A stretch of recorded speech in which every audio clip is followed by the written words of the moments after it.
Hello and welcome. In this video, I will show you step by step how to use the monthly budget and bill planner.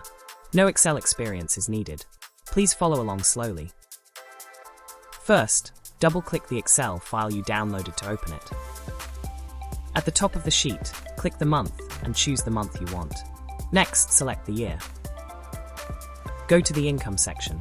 Click under Income Source and type where your money comes from, for example salary. Then enter the amount.